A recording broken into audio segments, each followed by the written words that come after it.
Lighthouse Book Club. Joined tonight by Joanna Walsh to talk about her fantastic new book, Girl Online. Thanks for making it all this way, Joanna. I was very curious about your book because I've always had a specific interest in online presentation, and that's kind of what your book is all about, especially in terms of like how the feminine is presented and perceived online. Could you maybe give us an idea of what it was that prompted you to want to write this book? And I was particularly interested in when you were writing this book, because I feel like things online have been kind of, they've changed somewhat like in the past couple of years. So yeah, I mean, I think I've been writing it really over the past couple of years, but like most books, it kind of stretches a long way back into the past, and to some extent it's a historical novel about the internet, and I kind of want to remind people what the internet was like, and when opportunities were perhaps a little bit more constrained, but in some ways less high pressure, when the internet occupied a smaller space in people's lives, but was very much there as an alternative to, I guess, meat-space life in both liberating and constraining ways. So, you know, I've been looking at this, probably the internet for about the last 15 years or so. Little bit of a story of how I started writing online, and I wouldn't have started writing without online being an alternative to, you know, the ability to publish offline, because I wouldn't have got anywhere with that. I wasn't already in the right place at the right time, with the right kinds of ability to move and to connect, and these were things that I did find online. So yeah, so many things. I wonder whether I've paid enough attention to what's been happening over the last few years, because when you kind of focus like that, it's you know, book publishing, it's interesting. Obviously, things that people writing on the internet then get things published very quickly. And then when you're writing a book, there's still this very long process. You know, I finished this book at least a year ago, went through a lot of kind of revision and proofreading, all that kind of thing. But it's difficult with print to keep utterly up to date. yeah, I think that's always something that is a bit of a struggle when you're talking about things online, because they can move so quickly. And I was curious about, yeah, the like how you felt that had gone in like more recently, just because of the pandemic, that everyone's had a lot more time online, and it feels like in a lot of ways our identities are more online. We exist in a more completely online manner than before. That's kind of more important.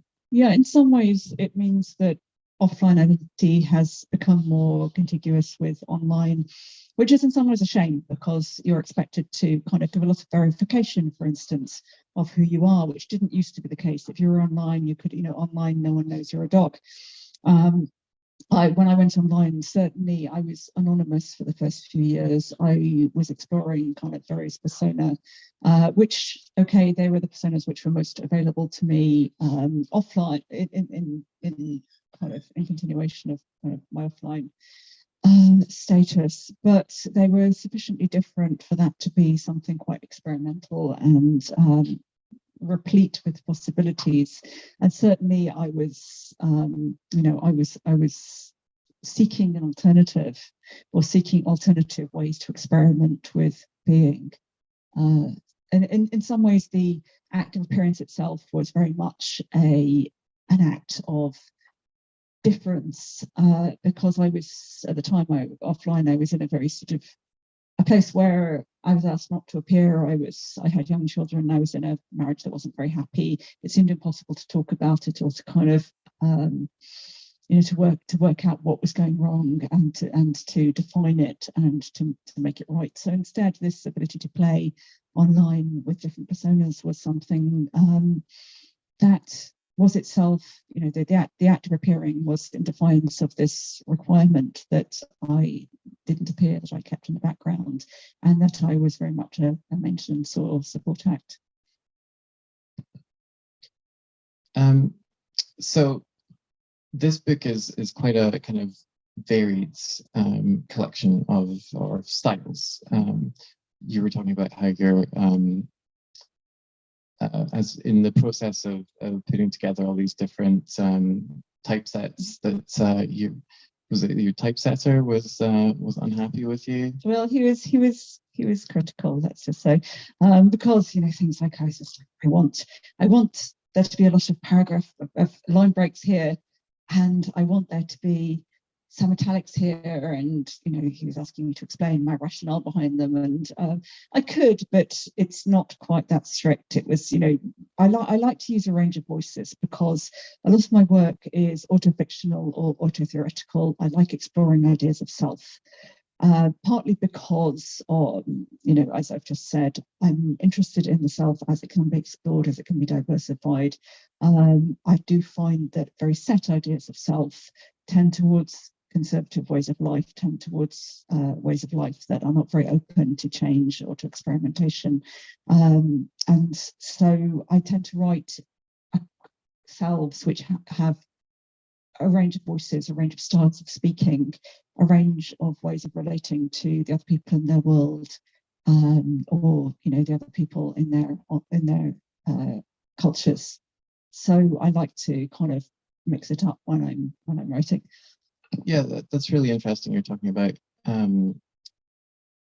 very set modes of identity become kind of quite conservative, because it's something I want to bring up was my own kind of approach to your work was through the frame of my own relationship to the term girl and women has been quite fraught, and I felt that I've always felt that like to claim the role of women is something that is much more like freighted with sort of adulthood and responsibility, and so I always kind of default to girl, and yeah, I kind of wanted to know, like, do you think that because of that, that because I mean, especially because the word women has become this kind of bad faith battlefield recently, yes, yeah. that the people who kind of are a very small community of people that have been like trying to lay claim over that are kind of reducing the horizons of like what it is to be a woman, to be online. Yeah, I mean, I also find talking about being a woman quite difficult, because it sort of does court these ideas of it overlaps with ideas of essentialism and so on, which is not. But girl is I talk about this in the early part of the book. Obviously, these are two words, and just areas of meaning have accrued around them, which doesn't mean that it's the necessary kind of final in any way definitions.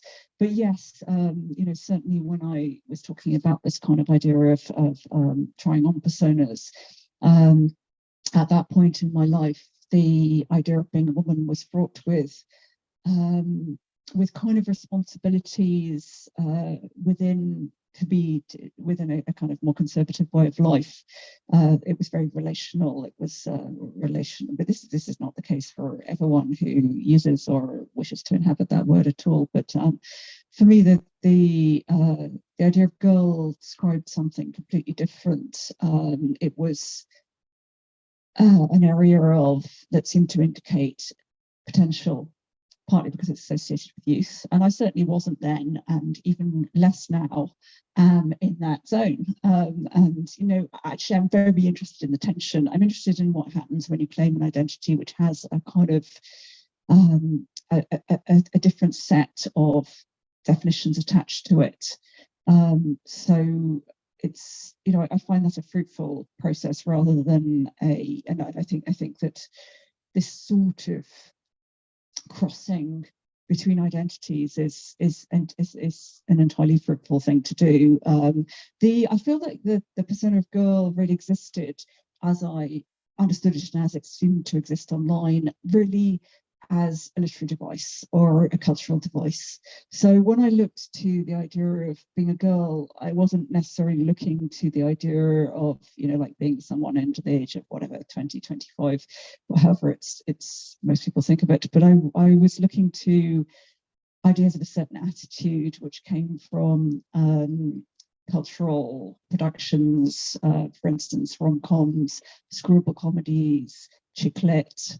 And instead of those, I wanted to kind of think again about those roles which have been trivialized, and I wanted to think about how they could be used more openly and more flexibly, more fruitfully, particularly as spaces for thinking, as spaces for. I was always very interested in the rhetoric of screwball comedy.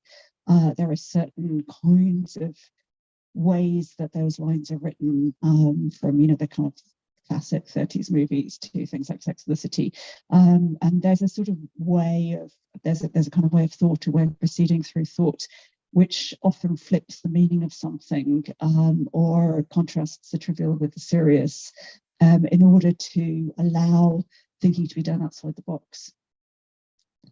And I think you had an early section that you wanted to read that I think kind of relates to that. Okay, well, I've got this. This is really, the book's divided into two parts, really. The first one is a woman sitting in front of a screen, and the second one is girl online. So these are two kind of ways of existing in relation to screen identities. So I'm going to read a little bit from Girl Online, which really talks about the valences of this kind of persona which was available from the internet and how it kind of came to be an online thing. Hello World. Hello World is the first executable run prompt for any programming language. Blinking into existence, is it a newborn or an alien? It looks out at you from the screen. It, not you, says, hi. What purpose did I serve in your life? In 2013, Mary Calloway, a girl who never grew up, published her only book, a quasi-fictional study of her online selves, whose title flips her first-person narrator into the object role. Using communication technology, quotes, one is threatened with the possibility of becoming no more than a thing in the world of the other. Avatar Ronell, quotes R.D. Lang. Hello, says Mary Calloway, in the first line of her book's best-known story, Adrian Brody. The lightly fictionalized editor who slept with her cheating on his girlfriend is said to be someone I've worked for. A friend who also worked for him told me everyone knew. At the time Mary Calloway wrote Adrian Brody, I was no one. At the time, my friend, then an aspiring author and grad student in New York, was almost someone in that world. At the time, she was watching box sets of an early 2000s TV show called Sex and the City, about an aspiring author who made a living writing about her sexual experiences. In Sex and the City, my friend saw a model to orient herself toward, an on-screen example with enough to identify with, enough to envy, to produce a moment of desire. At the time, I, a provincial mother in another country that was not New York, was watching Sex and the City because it showed me something I could not aspire to. For my friend, it seemed almost real. For me, it was fiction. But we both identified with what we saw on screen. Why? The writer and critic Emily Gould called Calloway's story Adrian Brody a post before it became fiction. She meant a blog post. This was 2011. On a blog, short for weblog. Social forums came first, but blogs took a step back from a rent public space and were the first entirely personal, self-administered sites. Text-based, as the capacity to produce images remained at first limited, and imitating the one-way street of older media, blogs were often or assumed to be diaries, written under the sign of what Eve Kosofsky-Sedgwick calls the nonce taxonomy of gossip, the form used by, quotes, effeminate and gay men with all women, to have to do not even so much with the transmission of necessary news as with the refinement of necessary skills for making, testing, and using unrationalized and provisional hypotheses about what kinds of people there are to be found in one's world. Emily Gould was famous at the time for the diary-style critical columns she published in her eponymous blog, Emily Magazine. Emily Gould is Emily Gould's in real life name. Mary Calloway is not Mary Calloway's IRL name. Her offline name remains a mystery. Carrie Bradshaw, a writer of self-revelatory columns in a pre-blog New York newspaper, may be no one's name in real life, but is the fictional heroine of Sex and the City, a US quotes comedy drama, IMDb, screened between 1998 and 2004, based on a novel written by Candace Bushnell, starring 4 women and quotes created by the openly gay Wikipedia man Darren Star, whose sexual identity, according to Sedgwick, may signal familiarity with a shared taxonomy. In the show, Carrie appears on screen, writing on screen, and we see her often late at night gaze at her words as they appear one by one, glowing on the screen in front of her. A decade after Carrie's fictional diaries, Calloway's blend of the real and the invented was greeted critically with a kind of fascinated disgust. Both works were written during a key moment in self-writing, as the TV's small screen shrank into the even smaller screen of the laptop. Nearly a decade after the publication of Calloway's book, this interplay of storytelling and true personal reflection is taken entirely for granted. Reflection is the ability of a program to read and modify its own structure and behavior as it runs. In this sort of sense, a machine can undoubtedly be its own subject matter, wrote Alan Turing. It's one of my bits in italics. Both Calloway and Carrie's words cross between old and new media. In Sex and the City, Carrie is shown writing on a laptop for print publication. Calloway writes about and in the language of the internet and is published both online and in print. Both works are set in the imaginary city of New York, which I believe I have visited several times. In the opening credits of the TV show Sex and the City, the heroine, Carrie Bradshaw, is in New York City. We first see Carrie's face looking from side to side, like Ray Armantrout in her poem The Pretext, performing her own trans fiction, as she watches Marilyn Monroe pretend to be transfixed. Then cut to the sharp, reflective New York City skyscrapers. Then Carrie is walking down the street. Then we switch to a perspective of a moving vehicle crossing the Brooklyn Bridge. A tire splashes, cut. The water hits Carrie, and the action, which has until now been continuously mobile, halts. Then cut to a bus driving past with an ad for her own newspaper column. Carrie Bradshaw knows good sex, but she does not at first know herself. Is this a moment of misrecognition in which Carrie confuses her own objectified image with her objective? Over the bus ad's assertion of her authorship, the screen floats the words created by Darren Star. The creator's name is also the name of the fictional paper, the New York Star, that publishes Carrie's words. Can we prove any truths about our own structure? Any diary is Gesamtkunstwerk, a work of art that talks about itself, just as any autological word describes itself. A sentence that does this is an autogram, like, this sentence has got 44 characters. As in programming, what isn't there? The gaps are also characters. Carrie shares more than transfiction with Marilyn Monroe.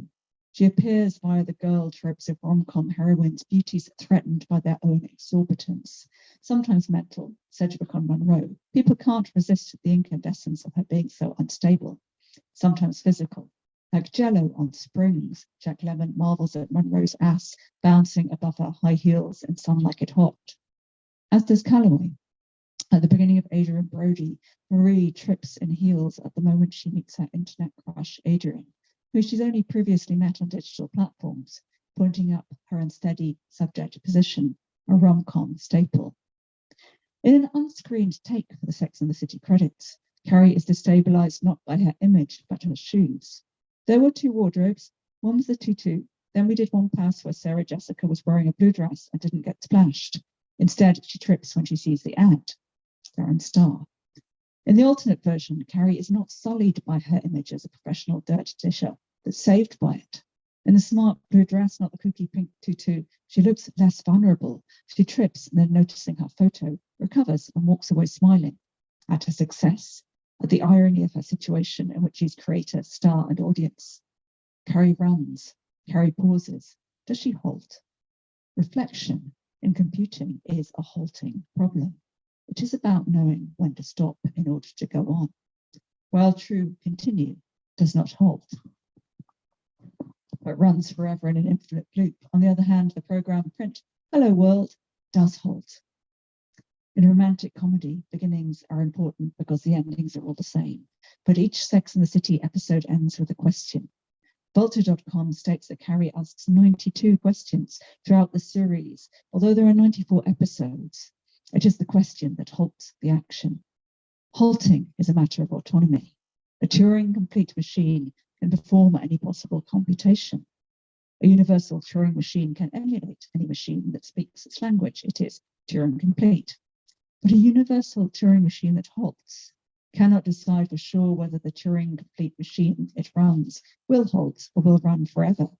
So the emulation is incomplete. The halting problem remains undecidable.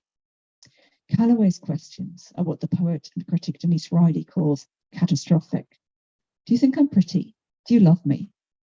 Calloway's critique, embedded in a deadpan representation of her avatar questioning an opaque online partner. But Carrie's questions are not Calloway's. They are addressed to no one, or to the viewer, or to the screen, or herself. Carrie wonders, or can't help but wonder. She represents a juxtaposition as ironic as that of being splashed by a bus bearing a perfect image of herself, and responds with a question that reflects on its own process. She is pretending to pretend to be transfixed. Remember, the Turing machine, like Carrie's question, is a thought experiment. What does a rhetorical question screen when it is screened? I can't help but wonder. Does this wondering queer the question form, which might be unacceptable if posed so directly as to bring things to a halt? Or does it keep the question looping in abeyance? It's fantastic, thank you.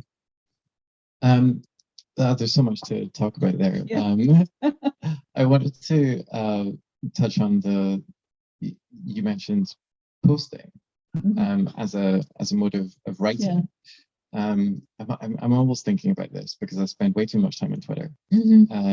I saw a tweet earlier today that said posting is first responding, and it's, we all do a lot of writing in our day-to-days now, like or like media creation, whether that be just writing emails or making memes or making little silly posts or kind of curating image. And I wanted to get your thoughts on how that relates to this kind of idealized version of girl that we are fed through characters like you just described. Yeah, well, I think I'm completely fascinated about how the internet has made us all into writers and artists.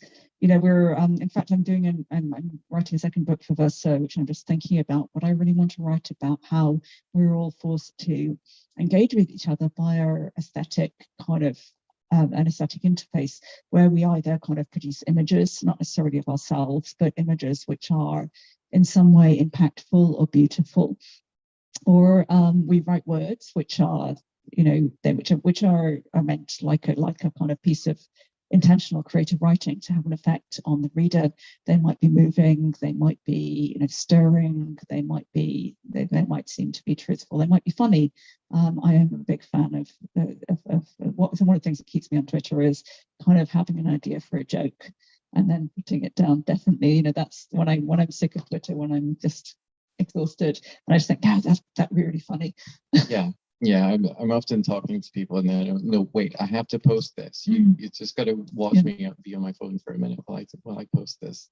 I'm interested in the idea of posting too, because of course posting before Twitter used to mean like putting something in the mail to a given recipient, who we knew would be the final reader, and only they would be the final reader unless we were kind of a famous person. I'm thinking a lot about Mackenzie Walk and Kathy Acker's emails, which Mackenzie published as a book with semi-text after Acker's death. So in some ways, their emails, which were intended, initially intended for one another alone, had a public audience. Although Acker, being a very public person, may have suspected that this might be the case.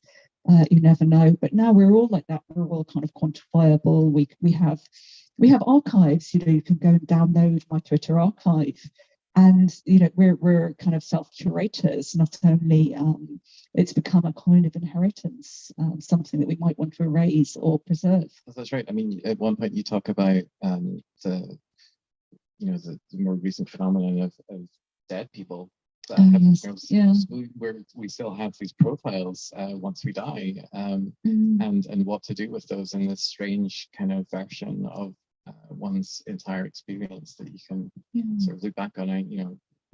It's I have friends who still sort of message loved ones who the profiles are still up. Yes, it's interesting how those can become a kind of repository of some kind of words. And again, it's current words as currency. We're sending these words, and the words will collect around a kind of concept, around a name, around what we think that name stands for. And they may or may not be curated. They may be kept by someone who's now running the account, or they may just go into the ether. I know that I see Dawn Foster's tweets retweeted still quite a lot, and the activist and journalist who died about a year ago. And that's quite spooky to see her coming up on my timeline again, as if she's saying these things afresh. It is. It is kind of disconnected from linear time. Yes. Our identities become kind of unmoored in this fashion.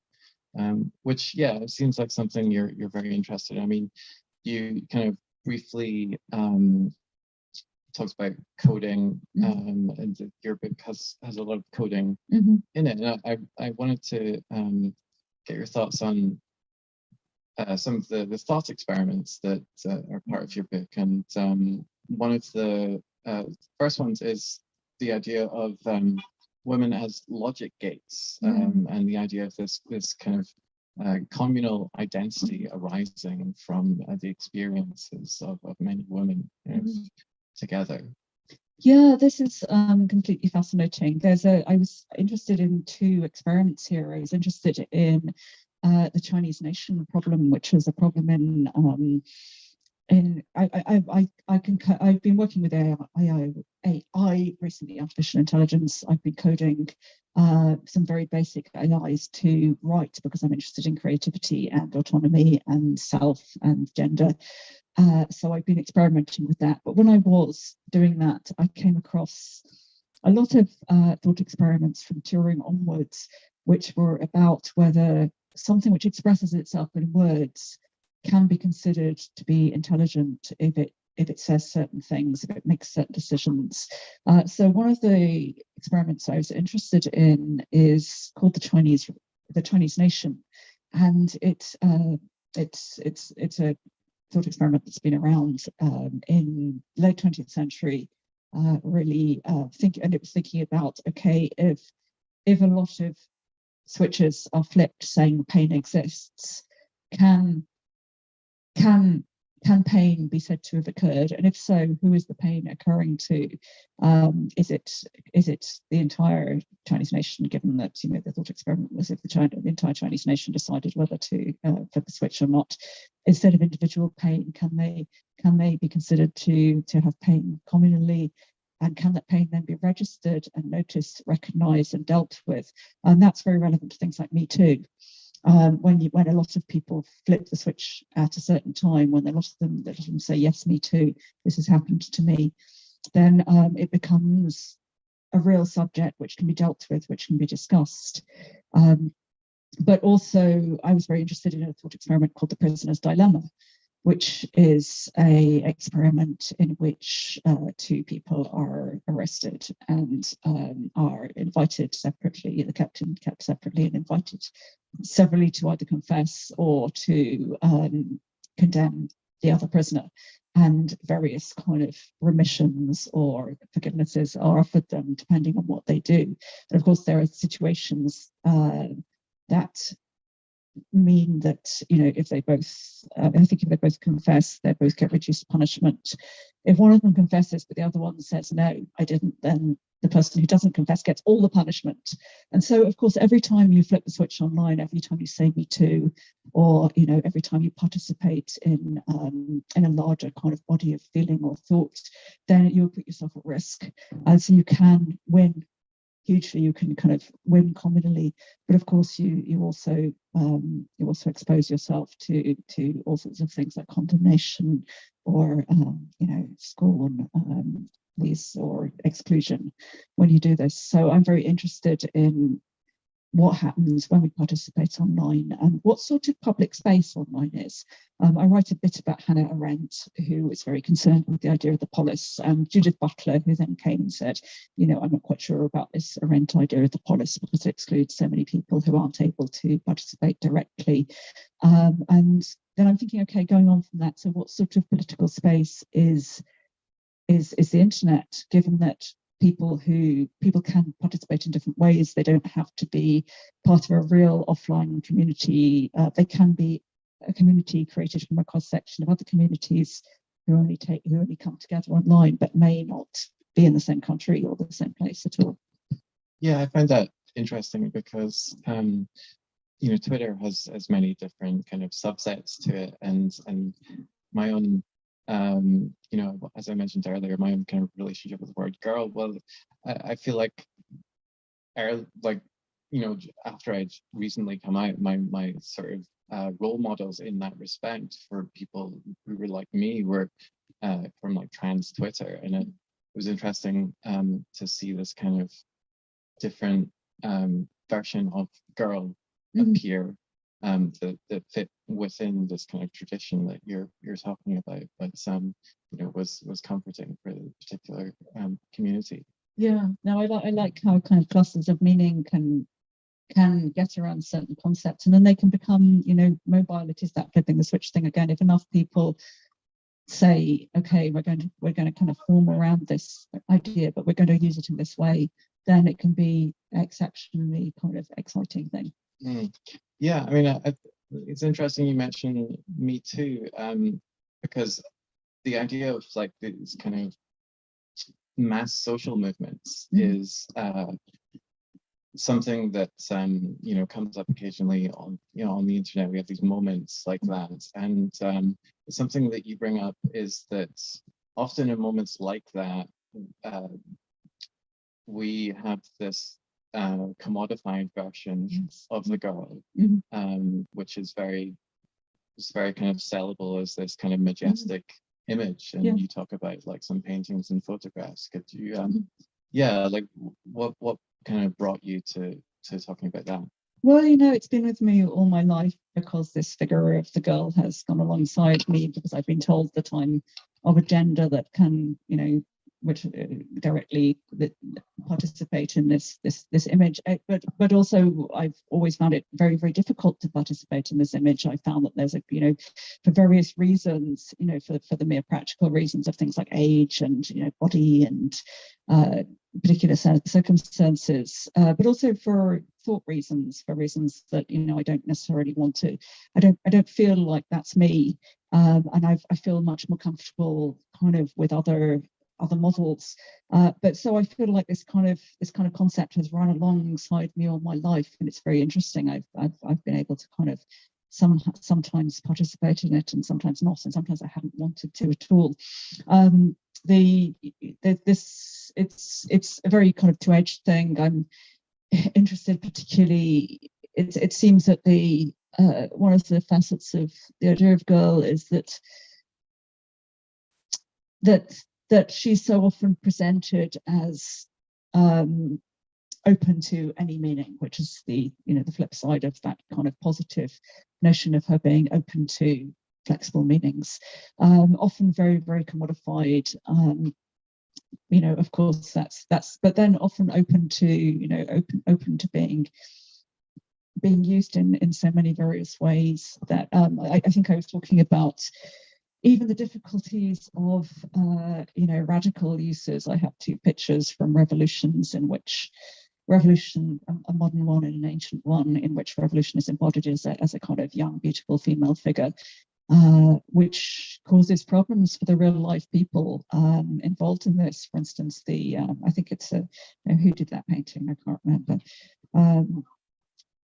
There's a sort of French revolutionary picture. I can't remember who did it. Well, maybe it's footnoted. It's Liberty leading the people. Yes, Delacroix, in which Delacroix used a lot of models for this revolutionary scene in which Liberty, bare-breasted, leads the people with a French revolutionary flag. And yet the model who modelled for Liberty is not recorded, although many of the other models are. They were his friends and acquaintances.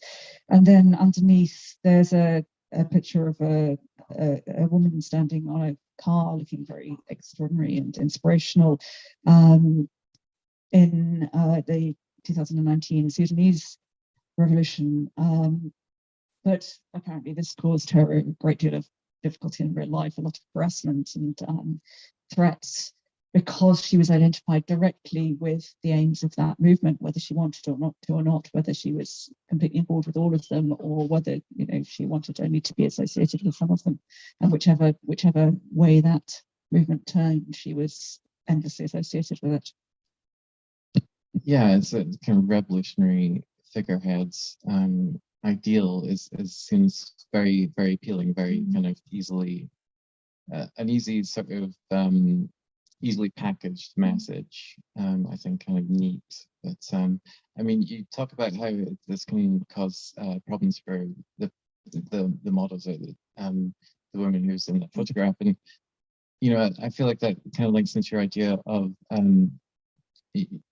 you discuss the domesticity of girl, like of the girl, and like how that is often such a prevalent theme.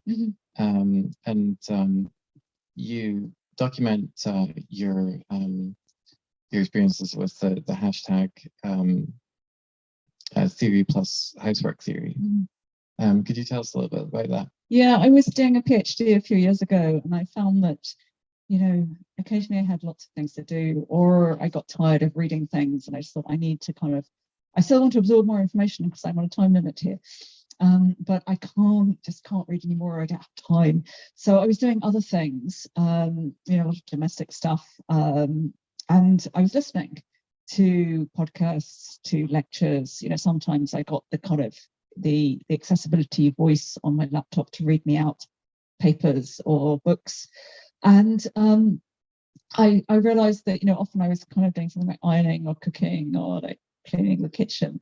And the idea of someone who is having invested intellectual work and someone who's actually doing kind of domestic maintenance work are so far apart, it kind of amused me. So I started recording what I was doing. So I wrote little kind of passages, and I also filmed some, but the film's not very good. I'd quite like to make some better films of that. And I called them theory plus housework theory because I just wanted to bring the idea of intellectual labor and domestic labor closer together, because of course everyone has to do domestic labor. If they're not doing it, they're outsourcing it to someone. Everyone needs it in order to live. And intellectual labor, is what everyone should feel entitled to do and should be able to do. So I just wanted to bring the two things together. I wanted to sort of just nudge them a little bit closer.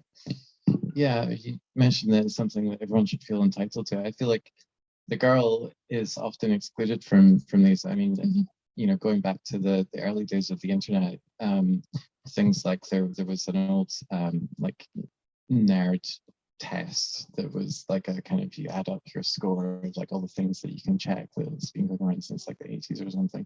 And yeah, right from the kind of beginning of this conception of the idea of somebody who is sort of like extremely tech savvy or like internet based, that was a very kind of masculine figure that but that's kind of stands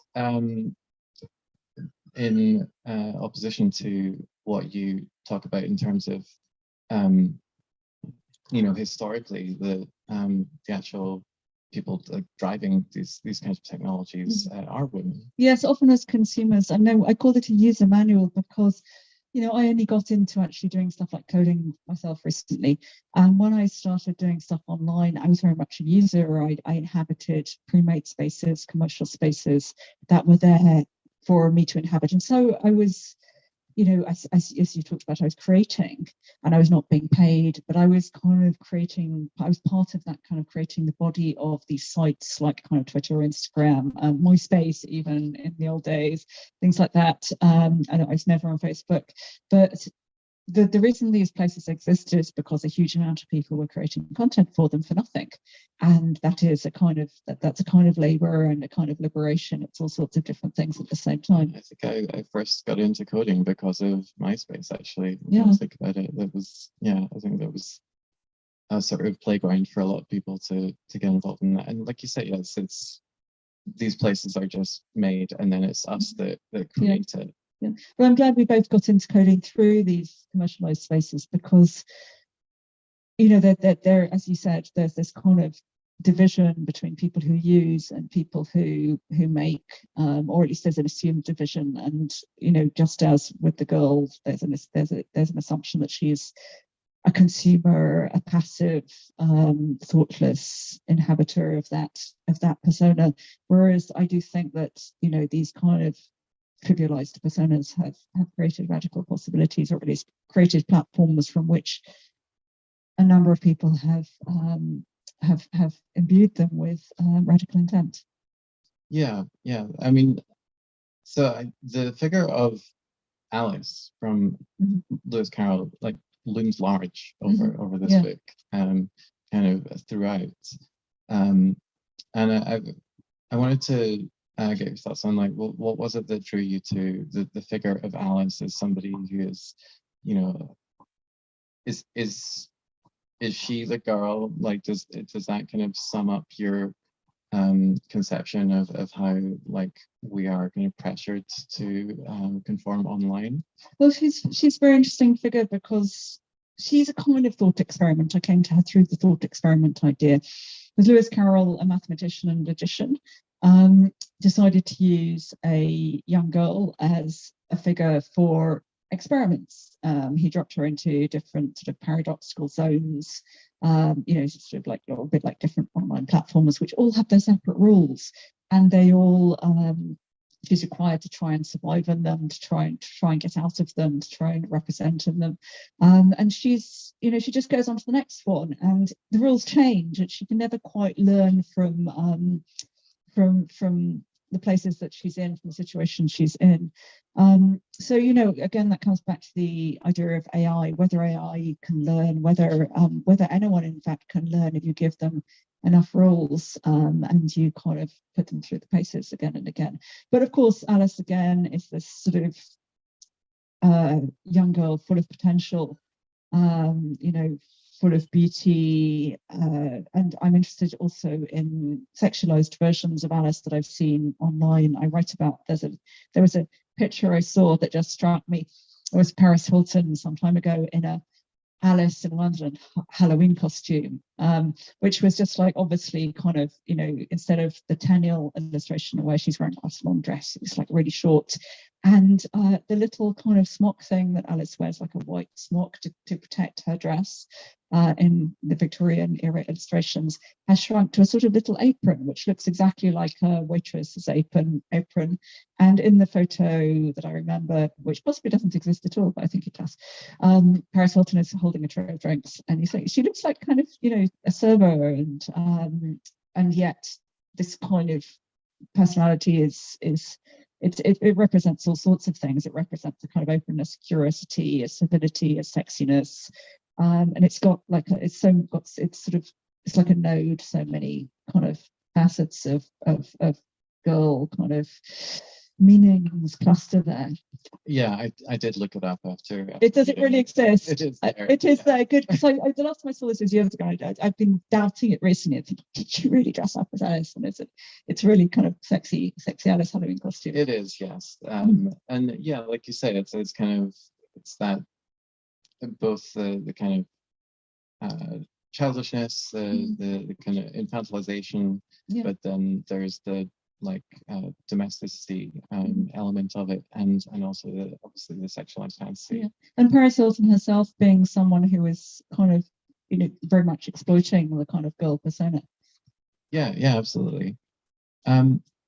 So I think you know, often we hear about from like various, you know, various times on the internet, like, you know, one of the most recent kind of movements perhaps on the internet, I don't know if that's the right word, is this idea that we're moving into Web 3.0, and it often goes along with this kind of utopian ideal of like community building. Yeah. But often these kinds of messages, these kinds of utopian ideals are they're quite sort of libertarian and patriarchal in nature. And I wanted to get your idea, like at the end of it, the end of your book, you talk about your post-girl manifesto, and yes. Could you tell us a bit about like what, you know, your kind of utopian version, or what you would like to see us move into? Well, I think when I wrote the kind of end of it, I found it very difficult to write the end of this book. I was reacting against the manifesto form because these pressures, particularly on girl figures and girl associated figures, have been very much to represent something, to you know, to claim something, but it's not quite sure what, to be at the forefront of something. And this kind of itself, it's that kind of forward thinking is something that I often find very not at all useful, because it's very demanding, and it requires people who have not who don't have the benefit of a comfortable cultural position to correct what's gone wrong all along. You know, that's you know, like it's like when various groups online say, I'm not here to educate you. So instead, I want to look to what's being done already, because things are always being done, and in very, very interesting ways. And I prefer to think of building rather than like destroying. I mean, obviously it's necessary to destroy some things, but again, as with the girl persona, we don't necessarily have anywhere to go.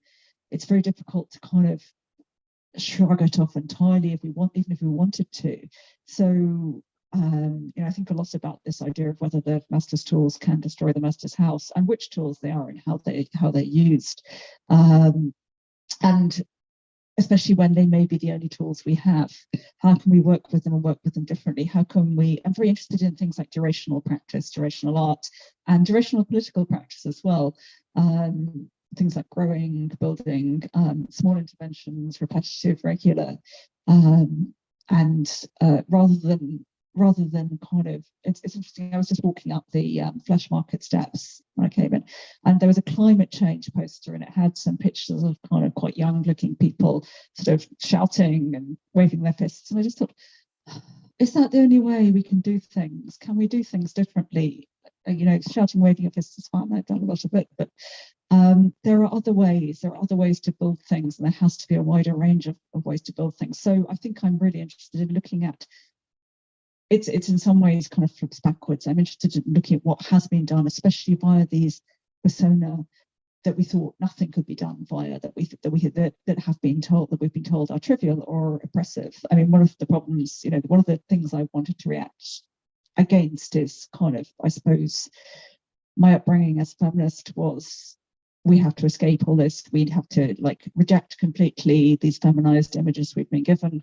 But it's almost impossible. It was, you know, it's even if you wanted to do it, to, you know, as Judith Butler says, to go completely outside, to invent something completely yours different is, you know, how are you going to do that? It seems especially tough considering that you know, in the time that I've been online, it seems like the internet has the horizons of the internet have grown so much smaller. Everything seems to, you know, or most people's interaction with the internet in a social manner takes place on like 3 websites. Yeah, it's difficult. I was thinking recently when, Elon Musk bought Twitter and lots of people were talking about getting off Twitter. I don't think it's not gone through It's not just gone yet. through yet, but okay, they're kind of whatever they accepted, whatever, yeah. whether it will go through or not. But a lot of people reacted by saying immediately, okay, I'm getting off Twitter. I'm going to go to this platform or that platform. And I sort of just suddenly realized how much I would miss it if it went. And yeah, so many... just because it's got so many people on it, and to have to kind of go to one platform or several platforms and interact with people variously, and remake it. That's quite a difficult thought. It is. I mean, I always find it interesting when the people get kicked off these big platforms for hate speech and such and such, and they go on these kind of free speech platforms, and then they get incredibly bored with them because all it is they're just talking to each other, and they have nobody to bully, and so all they do is like repost pictures of like people posting on Twitter, which is very strange, because there is this strange melting pot of like, we all used to have these disparate, at least earlier internet, I feel like forum use was a bigger thing, and so there was these like disparate specific forums where you would have your own little community, and now that's all kind of together in this weird like melange where trans Twitter interacts with other subcultures of Twitter as well, and it's all I don't know, do you think that kind of impacts how as like feminine identities we kind of relate to each other in the world? Yeah, I mean, Twitter is, when I started on Twitter, it was about 14 years ago, and it was much less commercial, much smaller, and that had its joys and also its limitations. But an interesting thing that's happened in the last few years is kind of, I think this is a lockdown thing as well, is they've kind of turned towards things like WhatsApp, Discord, Signal for various group activities. But again, you're just within the group, and that's great when you want to be focused, but you can't randomly interact with people. There's something about that kind of putting an image of yourself out there, or whether in words or in pictures, and making it freely available. That is a very interesting, although often incredibly difficult, interface for other people to interact with, because obviously, some people are going to kind of as I said, expose themselves to a lot of bad behavior when they do that. Yeah, it's something that's expected of us by now, though, right? Yeah. I mean, you mentioned that like your posts on, when it comes to like Instagram, are very private, but Twitter is a kind of different space of discourse for you. Well, I have a tiny Instagram account, and I just decided, because I've done a lot of Twitter and was very public on Twitter, that I just limit it to people I knew. And it's kind of a little bit like, and maybe it's kind of the Facebook idea. It's like seeing people's holiday snaps or their family snaps or something like that. I don't know, I don't work very well within the Instagram sphere either. I just can't manipulate the image in the same way that I can manipulate words. I don't have as much fun with it. So that's just purely personal taste. So lots of artists I know, lots of visual artists, are primarily on Instagram, though, because they feel the same about Twitter or any other word-based forum. They feel like they can't quite, they can't do what they want to do there. They can't communicate in ways that are natural to them. Yeah, makes sense. So we're coming up for 8 o'clock. I wondered if anyone in the audience had a question that I will then repeat for folks online.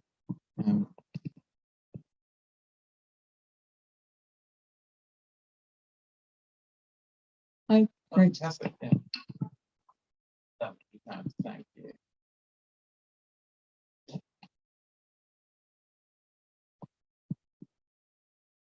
So, question from Kate,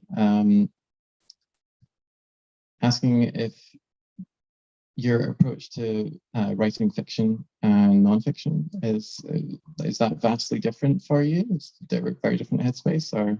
It's pretty similar. I mean, I think there's a slightly different way of writing fiction, but it comes from the same kind of area of research and development. I don't necessarily. I feel like at the moment I'm just in a kind of non-fiction headspace as well. I'm not going to write any fiction for a while. I think the last fiction thing I wrote was Seed, which I started in 2015 and was writing between 2015 and 2017. So it was quite a while ago. And in that, I was looking at a lot of similar issues, but I wanted to kind of, I suppose, I just wanted to integrate the argument without necessarily being declarative about it. But the area that I really like is kind of the autofictional area or the auto theory area, because it allows me to do creative things and also talk directly and say, okay, this is an idea and this is an idea and this is how they might work in this space. But again, to be very experiential and not to be like a nonfiction book. I like that too. Jen is asking if there's anything happening on the internet right now that you find exciting, or in a specifically like a feminist fashion, or like are there any kind of new spaces for women that have been recent developments? I think I did become last year very interested in the kind of aesthetic core wiki, where people were identifying with particular aesthetics, with particular self-made aesthetics, and on the wiki they go and debate them, and they talk about like what is included in aesthetic and what is not, and and then they talk about the political valences of this aesthetic and how it can be. They're usually very sort of liberal people. They don't want to kind of tie aesthetics down to conservative modes. It's very interesting reading things on the wiki about, for instance, dark academia, which has a lot of controversy as to whether it's as to how it can be kind of like made less white, made less kind of body normative, and people are kind of chipping away at these identities and remaking them. And I just love that people get together on these wikis and are having really high level aesthetic debates about, okay, what can we make this mean, and what are the limits to what we can make this mean, how we can change the meanings of these and make them something in which people are able to live comfortably, creatively, and fruitfully. Yeah, that's really interesting. I think that is about all we've got time for tonight. But thank you everyone for joining us. You can get a copy of Girl Online, a user manual from lighthousebookshop.com, and Joanna will be with us to sign your copy next to Till if you like. Thank you. Thank you for coming.